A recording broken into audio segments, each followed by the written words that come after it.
It's a really difficult gospel, isn't it? Jesus is going to set the world on fire, and mother and daughters and fathers and sons will argue and fight with each other. That doesn't happen, does it? No. And then daughters-in-law? You know, one of the things, boys and girls, when we talk about the gospel, we have to put it in the time it was written, okay? How many years ago was that written, do you know? Over 2,000 years ago. That's even older than Father Jerry, isn't it? I'm come back at him for what he's pulled on me. And it was about 30 years after Jesus went back to heaven. Okay? So it wasn't really Jesus saying that, is what was going on at the time that Jesus was around, okay? So put it in perspective. Do you think Jesus really wanted to set the world on fire? No. But what happens with fire? What does fire do? Yes? It makes smoke. It makes smoke, yes. What else? It can burn you if you touch it. You can burn you if you touch it, yes. But what else? It can spread. But what else can fire do? A good thing, yes, sir. What? Produce oxygen. Well, okay. What else? Pardon? Burn. It can burn, yes. But what else does fire do?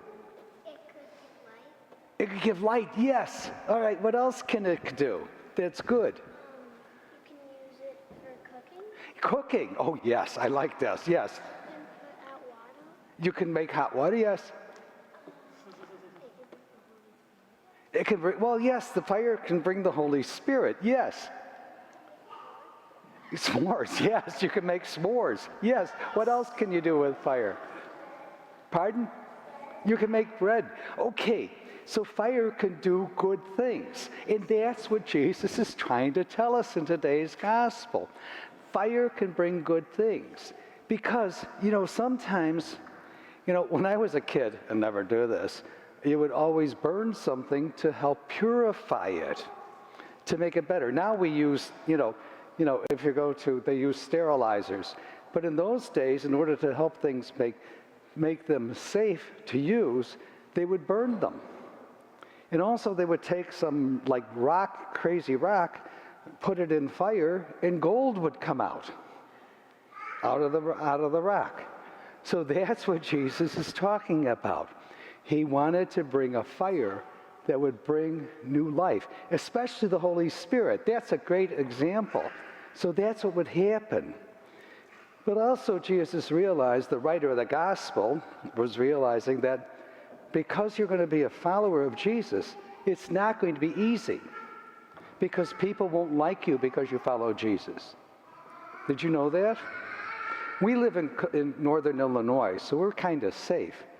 But there are places where followers of Jesus are really not liked. And they suffer because of it. And that's what Jesus is talking about. If you're going to be my follower, it's not going to be easy. Okay? But I'm always with you. That's what Jesus is telling us. No matter what happens, I am always with you. And that's what Jesus wants to tell us. So if we look at the gospel in that light, it makes sense, doesn't it? We're never alone. The Holy Spirit will guide us, and we'll be purified because we have the fire of Jesus in our hearts, okay? So now does the gospel make sense? And there's no reason to be afraid, is there? No. That's why Jesus tells us those stories, though, to kind of put life into perspective. Follow me.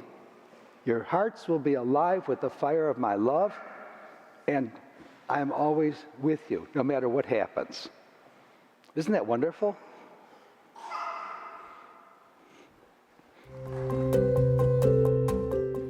Thank you for joining us today. Our digital ministry provides a valuable service to parishioners and visitors alike. Daily and Sunday Mass, funerals, weddings, and fireside chats, among other things, can be seen locally, throughout the country, and even the world, in real time or at one's convenience. If you would like to support this effort, please go to olphglenview.org. Click on the gold Donate button and then the Sunday Giving icon to make a contribution on our secure online giving portal. We sincerely appreciate your past and ongoing support. Thank you for helping us continue this ministry. God bless.